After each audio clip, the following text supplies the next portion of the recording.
This is a Prinz astronomical telescope.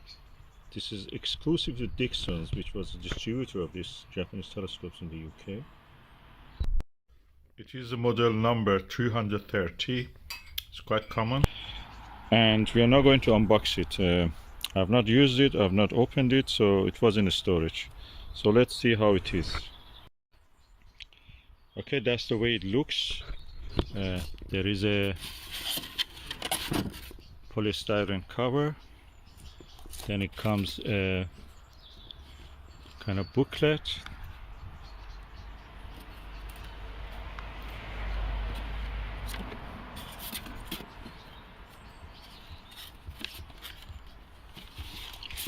With a poster or kind of something like that. Oh, a moon map. So it does worth, all of this does worth this moon map. That's beautiful. And yet it's not finished. There is more publications here. There is another kind of poster again. Oh, that's interesting. Oh, that's the how the moon was explored. Beautiful, look at that. That's at least on its own £5 probably.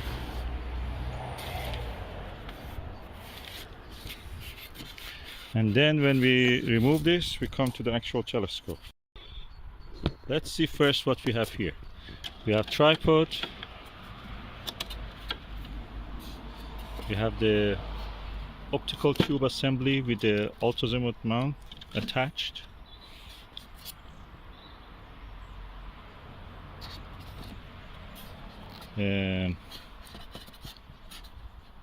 Yeah, you have the slow motion controls. You have a Barlow lens. You have a finder scope. You have eyepieces 15mm, 6mm, 25mm. And we have all the screws for setting up. This is a lovely, oh look at that, star diagonal. And that's the tray for putting the eyepiece. So let's just start with the setting up of the tripod. Okay, now I have set it up. I don't think it has been used because there was no scratch marks on anywhere on the polystyrene packaging of it. All the components are there, they're new, they have not been touched. So this is a really rare specimen. How it is that it has a Azimuth mount which works in the altitude with this.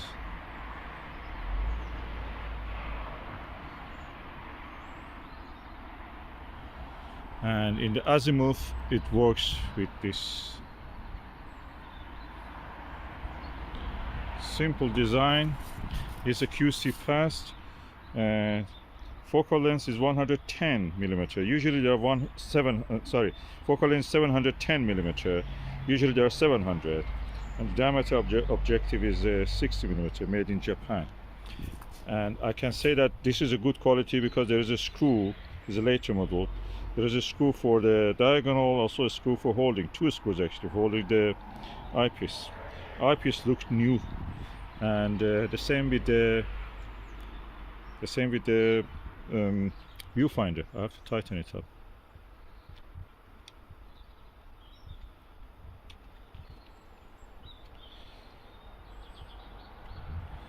Yeah, and it seems you can actually adjust it by this.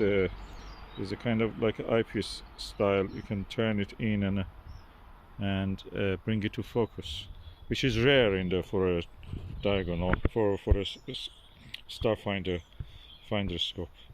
So quite interesting setup. Let me just use it and see. First I will show you the lens. It has a rubber lens cap, which is really good. It's not plastic. It looks like a rubber. And this is the actual lens, as you can see here.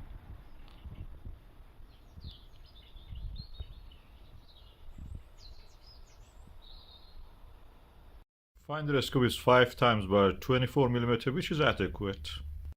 I'm using now the Celestron Silvertop 26mm 1¼ inch eyepiece. I use it with an adapter on this telescope, so you can actually see how a modern eyepiece will perform on this. I think that is actually good. The clarity and resolution is nice on this. I can compare it with some of the best telescopes that I've used. You can see enough details. Although it's very dark actually. At the moment it's so dark. The sky is cloudy, it's near the sunset. Overall, I think it's a nice package. It's almost like new. So I'm looking forward to observe the Jupiter and the Moon with this and see how it performs on that. And yeah, it has not been used, I must confirm. It has been just mint condition. Yeah, I opened it, but that's the way we have to do it. I'm not a collector. I'm an astronomer, amateur astronomer. Okay, I'm using the Prinz optics model 330 60mm aperture and 710mm focal length. This is the F12 refractor. Is on an Azimuth mount. I could see with the 8mm eyepiece 2 cloud bursts of Jupiter. It was more clear with the 5mm eyepiece better. Now I'm looking at the plates. Beautiful, really comfortable, lightweight, hassle-free telescope for these kind of observations. If you want to grab and go telescope, this is the perfect tool for that. It is wide enough that it covers all the plates in it, a little bit more even. So nice and easy and cheap. Because it is a vintage telescope, you can buy it really cheap for less than £30 sometimes, or even cheaper.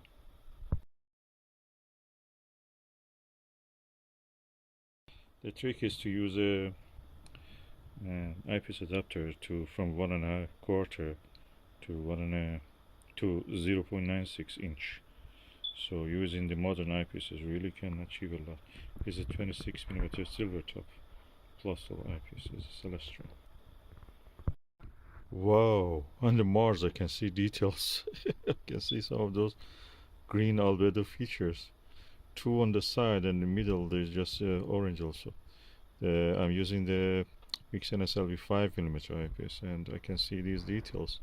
I couldn't believe I can see this, but this shows that when you're off the center there is some chromatic aberration, but when you bring it to the halfway to the center you can actually see the details easy. It comes really to round shape the planet. No chromatic aberration when it is near the center.